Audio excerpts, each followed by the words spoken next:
From Chicago, where being windy is nothing new, it's the Medicare for the Lazy Man podcast.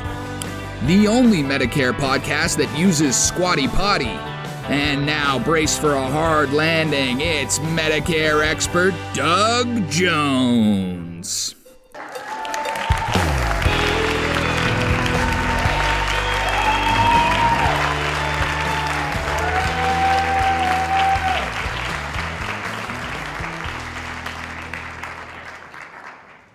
Hello, everybody. Welcome to another episode of the Medicare for the Lazy Man podcast. This is your Medicare expert, Doug Jones, and I am so happy to be able to share my Medicare knowledge with people who are interested in what's going on in the world of Medicare. I often share my knowledge by requesting that people purchase my book, Medicare for the Lazy Man 2025. You can easily get your hands on a copy of that book by going to barnesandnoble.com or amazon.com and typing Medicare for the Lazy Man 2025 into the search window. Eventually, they're going to say, here, would you like this wonderful book? And you'll say, yes, I would. You wouldn't have to pay that much if it's a Kindle version that you're after. You've got a Kindle reader and you're getting it from Amazon. That's going to be a $4.50 purchase. On the other hand, most people seem to prefer the paperback version. You can get that from Amazon for $11 and they'll send it out to you. You'll probably have it the next day. Or you may also get it from barnesandnoble.com. Now, you may also want to listen to the book and let the knowledge just wash over your brain without you having to actually move your eyeballs back and forth or up and down. You can get the Kindle version, the Audible version from Amazon for a very, very reasonable price. And finally, if you have a person on your gift list, let's say you've got a birthday coming up, or let's say it's somebody that you want to insult. You want to say, hey, you're an old fart. Here's a book that you're going to need real soon about Medicare. There's the hardcover version of Medicare for the Lazy Man 2025. It's a little pricey at $25, but it's got the same Medicare knowledge as the other books, and it will serve the same purposes. So whatever you want to acquire the knowledge with, you can do it for an expensive price, you can do it for a reasonable price, you can do it for a very small price. But I would hie thee to the bookstore, the Amazon bookstore, and get the book of your choice and enjoy acquiring Medicare knowledge. Because that's why I wrote it, so that you would enjoy the acquisition of Medicare knowledge instead of being made miserable like most of the other Medicare books that are written out there. I've checked them out. I see a lot of bad grammar. I see a lot of outdated information, and I see a lot of overpriced crapola. So I'm going to suggest that you're going to have the best experience learning about Medicare from Medicare for the Lazy Man 2025. Randy Carson is the guy who makes this podcast sound reasonably professional. And so I always like to say hello to Randy when he shows up here in the studio. Randy, it's good to see you again. Well, thanks, Doug. I'm always glad to be seen. How are you doing today? As I think I'm always doing say, all you right. look bright-eyed and bushy-tailed. You do. I wish you'd quit talking about my tail like that. But when I look out the window, I see nothing but Arizona sunshine. I'm guessing it's going to be approaching 90 degrees today. Well, we're at 88 right now, so we're not. Wow, we're going to be, let me revise that upward. I bet it's going to be 95 or so by the time afternoon comes around. When people hear about Arizona being really, really hot, miserably hot, that high temperature that you hear about, like in Bullhead City or, wherever Right. they're talking about, is typically going to last for about 2 hours in the middle of the afternoon. The rest of the day is going to be spent warming up to that temperature or cooling down from that temperature. And the difference between daytime highs and nighttime lows is dramatic. Oh, yeah. I mean, that's oddly enough, I was just thinking the other day, I don't know if your furnace is set to handle both. It'll switch from air conditioning to heat all in one. I could drop dead right in front of that thermostat and it would keep me cool. It would keep my body from Oh, yeah. So we've got, and you really almost have to have it in Arizona because literally, now it doesn't happen every day or even every week, but there are days, as you know, that at night you need heat Yeah. and during the day you need air conditioning and you need it to be able to handle both. Absolutely. Back when I used to subscribe to the local rag, the Arizona Republic, which is it's it's it's designed for a communist country. It's out of place here in Arizona, but I used to go out in the morning and it would be magnificent. And later in the day, it'd be 115 degrees. But that early morning fresh air, it was just very, very comfortable and enjoyable. Well, I know back in the Midwest it's going to sound crazy, but when I first moved out here, I always used to say the perfect temperature for me, or back in the Midwest, this will be really hot because of the humidity, but out here, the perfect temperature for me is 85 to 90. I'm not surprised to hear that. The humidity makes a big difference. And I think I told you the story of when I moved to Tucson and I had a problem with the Corvette, the one I still have, and I sat at a family-owned gas station waiting for the part to arrive from the part store that happened to be owned by the gas station owner's wife. And I got to know these people pretty well. And so later they hired me as a college student. That was my part-time job, working in a big Texaco gas station at the corner of Alvernon and Speedway. And it was quite an experience because basically I would go to work and I would do a 12-hour shift on, say, Saturday or Sunday Yeah, without visiting the men's room once. I know it just boils it right out of you. Yeah, yeah. And so I had to get used to that. I thought something was wrong with me for a long time. I'm going to need a transplant here. Some, something's happening. I don't need to go to the John anymore. That's right. The first time it happened, I came home. Now, remember, during the course of the day when I was doing this, and it was not a day that was overly hot. The first time I had this experience, it was probably in the middle 80s, which is, very comfortable in Arizona with no humidity. And what I did was I smoked like a chimney and drank Coca-Cola like a fish. And I had probably 20 cans of Coca-Cola in that 12 hours. And You and Warren Buffett. I was That's always, what well, that's what Warren Buffett lives on. yeah, Warren also lives on McDonald's because he has a gold card that's good in He Omaha. does. He does. He absolutely does. But He's quite a character. I wondered where all that liquid went that I ingested, and it turns out that it was evaporated out of there, and what was left was so black that I really thought I had killed my kidneys or something. My kidneys are failing. I don't That's know what I what the thought. problem is, but they're failing. So anyway, yeah, it's quite a really a shift out here. You know, you get out of the swimming pool at night Yeah. and you Oh, freeze to death. absolutely. You can't get that towel around you fast enough. I know. I wear But my mucklucks out there all the time.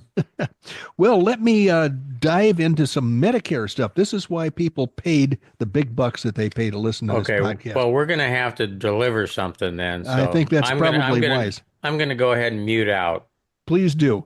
What are we going to talk about today? Well, normally the first item of business would be our Medicare Advantage Minute, wherein I warn everybody about the dangers of Medicare Advantage plans. Stay away from them. You're going to be, it's not guaranteed, but you run a higher risk of disappointment and traumatic results.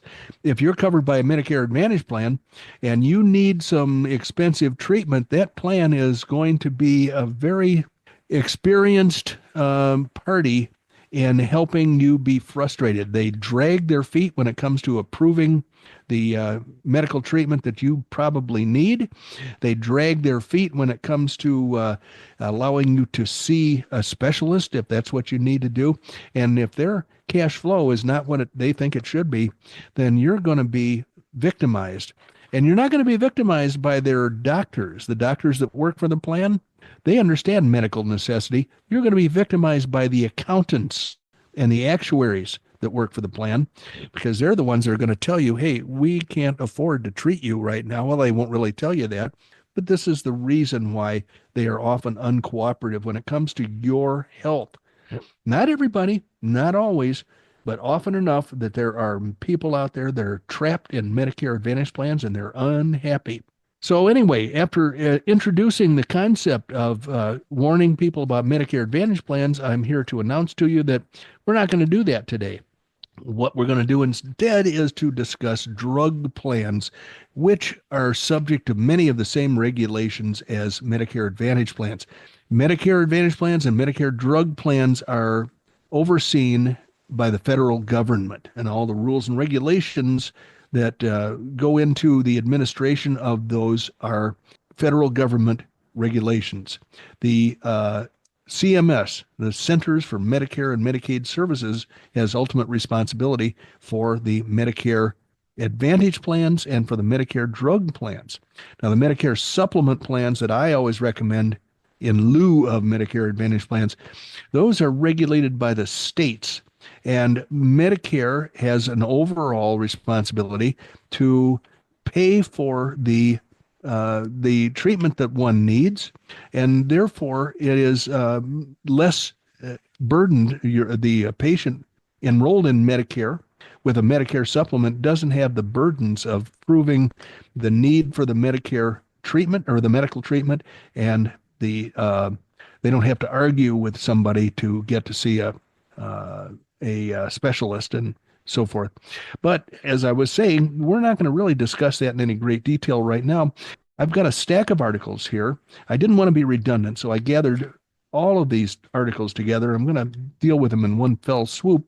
The subject under consideration for today is Medicare drug plans, because right now they're beginning the process of deciding what's going to happen this fall when everybody gets the news about the Medicare drug plans that are going to be available for next year. Now, it used to be that there was very little change from one year to the next. And if you got a good Medicare drug plan, and if your drug regimen did not change, then your drug plan was guaranteed to be about the same cost from one year to the next. All of a sudden, over the last year or two, there has been an increasing amount of turmoil. The federal government has told these drug plans that they're going to have to pay more of the drug cost instead of being, fairly low-cost plans in some regard. The government has said, you guys are going to have to pay the price for these people that take the expensive drugs. And with that in mind, the drug plans stopped paying commissions to agents, and they are anticipating having to become more expensive. So this fall, we're going to see the fallout from all of this stuff. Here's one of the articles. I've got a stack of them in my hand. I don't want to be redundant over the next few episodes. So this one has a headline. It's a fairly recent article, yesterday, in fact. Trump to pitch sweeping Medicare drug price plan. Trump wanted to advance the most favored nation policy in his first term, but he faced resistance from the industry and from the courts.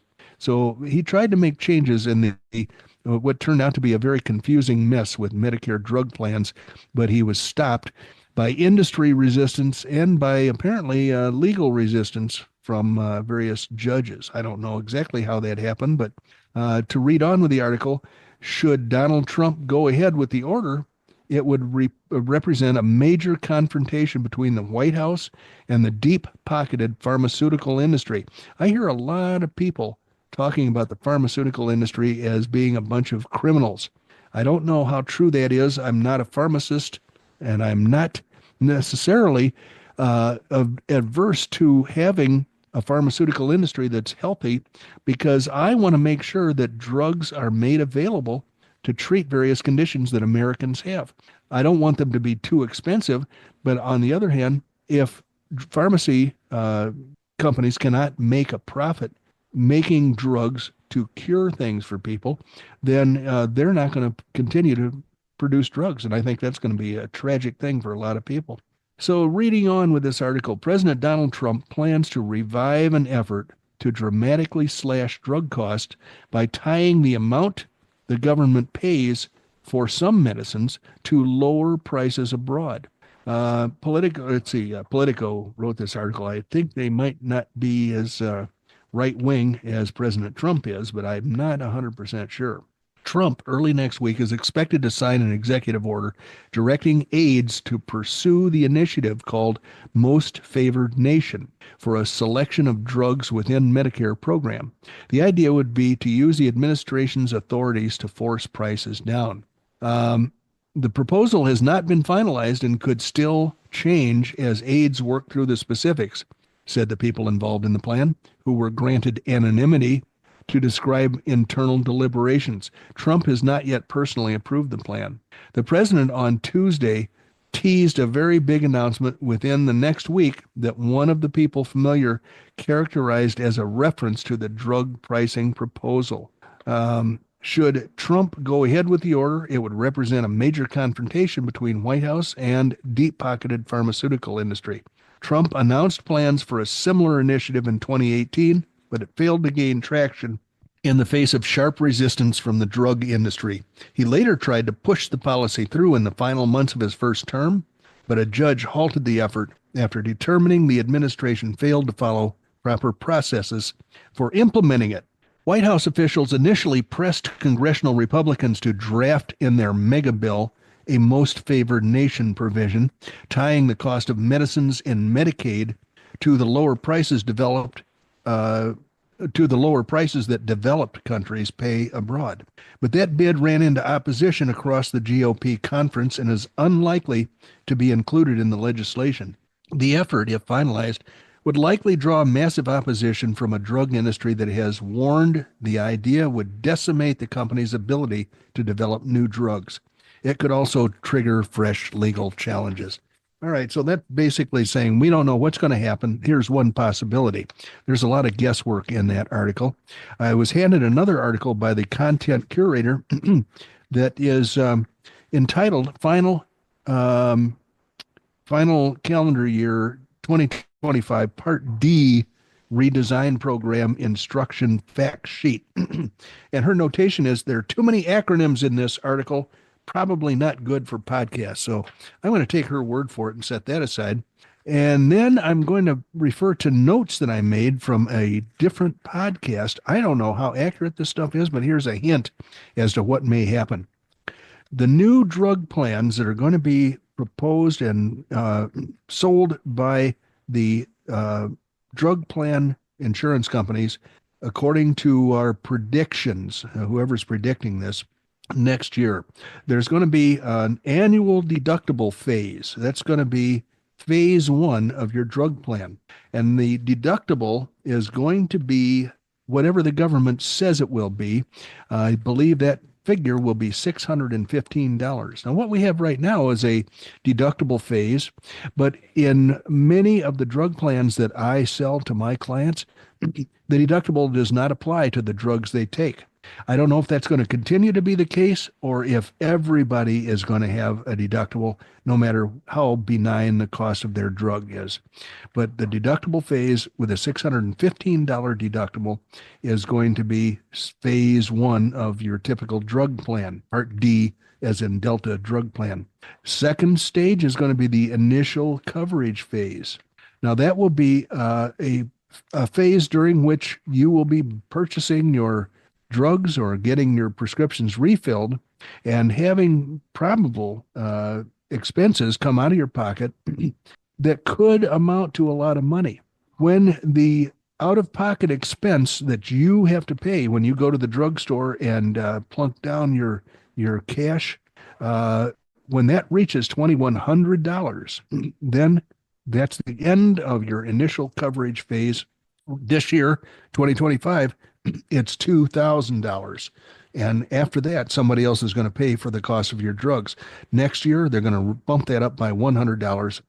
So the second phase of your drug plan is going to be initial coverage phase, and it will it will keep track of your plan premium, your drug plan monthly premium, if any, and your co-pays that you would have to pay at the drugstore. And when all of that totals $2,100, then you will pay nothing more for drugs that are covered by your plan. And then after that, we have to determine whether the drugs are applicable for a manufacturer's discount program, or they're not applicable. And if they're applicable, then they're treated one way. And if they're not applicable, they're treated the other way. But in any event, that's all invisible to the insured person. So it becomes very complicated if we have to explain all of the details. And some people are very curious, well, what goes on behind the scenes? And if you're not that curious, then it becomes very simple. Your third phase of your drug plan is the catastrophic coverage phase, where you, as the insured person, pays zero. Doesn't matter what your plan monthly premium is. Doesn't matter what the copays you would encounter at the drugstore would be.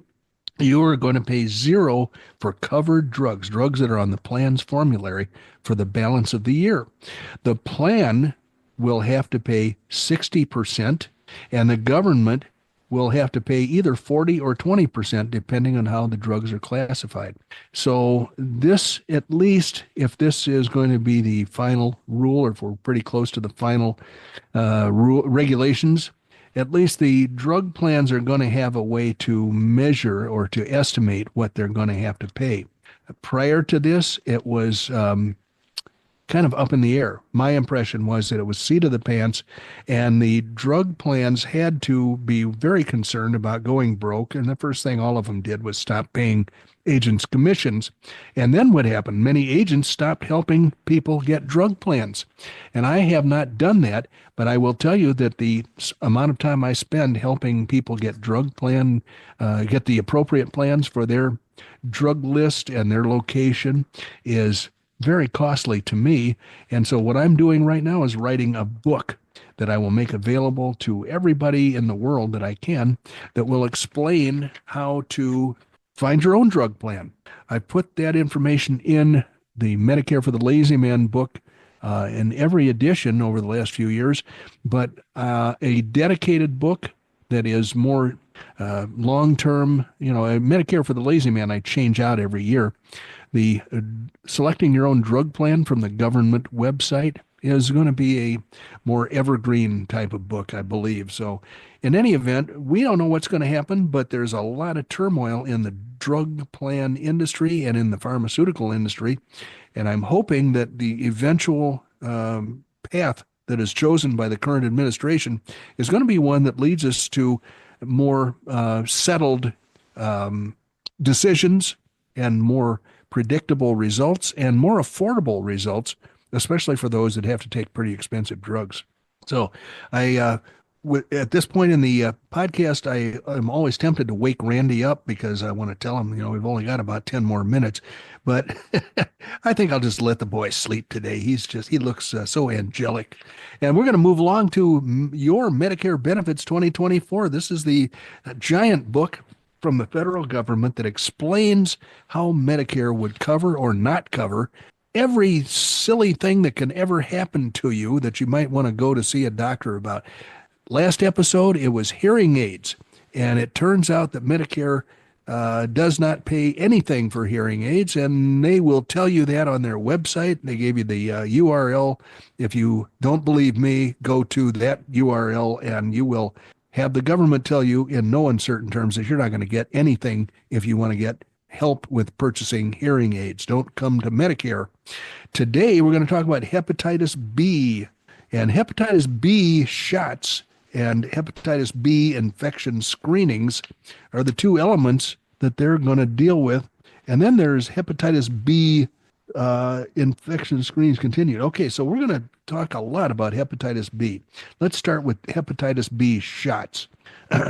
Part B of Medicare covers these preventive shots if you're at medium or high risk for getting hepatitis B. Your hepatitis B risk increases if one or more of these conditions applies to you. And here is a list of the conditions. One or more is what you're looking for here. You have hemophilia, and you get factors 8 or 9. You have end-stage renal disease, permanent kidney failure requiring dialysis or a kidney transplant. You have diabetes. You live with somebody who has hepatitis B, or you're a health care worker and have frequent contact with blood or bodily fluids. Other factors may also increase your risk for hepatitis B. Check with your doctor or other healthcare providers to find out if you are at medium or high risk for hepatitis B. And you get the Part B coverage if you are at medium or high risk.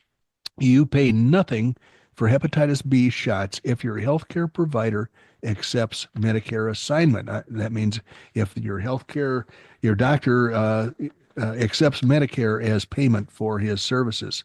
So the website to go to check this out in greater detail, medicare.gov/coverage/hepatitis-B-shots. Now the subject switches a little bit to hepatitis B virus, HBV, infection screenings. So this is the time when they find out if you've actually got hepatitis B. Medicare covers an HBV screening if your Medicare enrolled doctor orders one. And if you meet one of the following conditions, you're at high risk for hepatitis B infection, or you're pregnant. How often, you might ask? Well, I would answer once a year if you're at continued high risk and you don't get a hepatitis B shot. This is for hepatitis B infection screenings. So how often can you be screened at Medicare's expense? Once per year if you're at continued high risk and you don't get a hepatitis B shot, or if you're pregnant. So you can get it at the first prenatal visit. You can get it at the time of delivery if you have new or continued risk factors. At the first prenatal visit for future pregnancies, even if you previously got the hepatitis B shot or had negative HBV screening results. The costs, you pay nothing for screening if your healthcare provider accepts assignment. So for more information on HBV infection screenings, visit medicare.gov/coverage/hepatitis-B-virus-infection-screenings. Don't ask me to repeat that. You'll have to rewind and play maybe slower. Maybe if you do it at half speed, you'll be able to write it down. So that is our visit to your Medicare Benefits 2024 for today. My other fun thing to do is to tease Randy with a contest. And I think what we're going to do is choose a little bit closer to Medicare subject today. This would be a list of the healthiest or the unhealthiest states for older adults in 2025. And this actually comes not so much from Wallet Hub, but more from United Healthcare, that big giant company in Minneapolis that is always in the news lately. There's always some shenanigan going on with United Healthcare. And so what they've done is they've devised a little ranking of all the states in the United States, and they have decided which of them are the healthiest states for older Americans and the unhealthiest states. So, Randy, if you would turn your mic on again, please. And I'm all ready to go. Okay. So what do you want to do, the healthiest or the unhealthiest states? Which one do you want to go with? I'm going with the unhealthiest. Okay. I am ready for you. I've got the list of unhealthiest states ready to go, and it starts with a surprise. So be thinking about which you think would the unhealthiest state would be. Oh, excuse me. It does not start with a surprise. I was reading the list upside down. So, so the worst state, the most horrible, god-awful nightmare of a state for older people to be healthy in, what do you think that state is going to be? Louisiana. You're so close, it's frightening. Oh, darn I would it. ask if you've been reading my mind. That's the second one. The worst state in America is number 50, which is Mississippi. Louisiana is number 49, so you couldn't have gotten any closer and still missed it. I was close. Do I win a prize? Yes, and I'll put that prize in the mail to you later today. Just like when you used to order stuff out of the Post Toasties boxes. My favorite thing was X-ray specs. Yes, yeah. I wonder how many thousands or millions of those they sold, and then the children go, this doesn't work. Yes, but by then the guy was already advertising in a different comic book. Well, that's true, and already working on the Pet Rock. That's right. And then my favorite one of my all-time favorite sitcoms was a show that was only on for a couple of years. It was so cutting edge that it wasn't really um, a mainstream popularity, but it was off-the-wall humor. And this guy was a 30-year-old paper boy. He Yeah. got to Chris Elliott was the star. Chris Yeah. Yeah. Elliott got to be about age 30 and just never progressed beyond age 12 when he was riding his bicycle at age 30 around the neighborhood delivering newspapers. And his father and he found a package on the front porch, which happened to be the submarine that he had ordered from a box of cereal 25 years before. And it finally arrived. Well, I have a related topic then. And what is that? I do. Today, this is I was going to turn this into a stump the Medicare expert, but I Uh-huh. didn't. Today, in 1794, the United States Post Office was founded, and we're Oh, still waiting for some of that original mail to be delivered. I'll tell you, they screwed me over one year, probably, I don't know, 5 or 10 years ago. I spent all of my investable money on forever stamps. I thought they're going to get more and more valuable as time goes by. And that was the one year they picked to actually lower the postage. The cost of postage went from like 50 cents to 48 cents. And I lost my shirt on in forever Oh my, stamps.